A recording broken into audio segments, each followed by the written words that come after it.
I know that my thoughts and feelings create my reality. Sometimes I feel empowered by that. Other times I feel scared. I think negative thoughts. I feel low vibe emotions. And I don't want them to manifest. Even though I think negative thoughts and I feel negative feelings,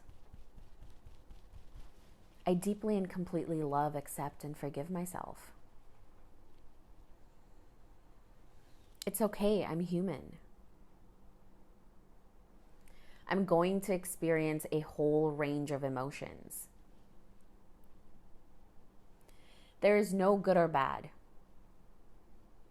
Emotions are feedback.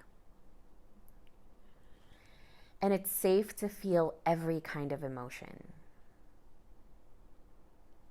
It's safe to feel my feelings. So today I'm giving myself permission to feel. I'm releasing judgment towards myself. And I will no longer run away from my emotions.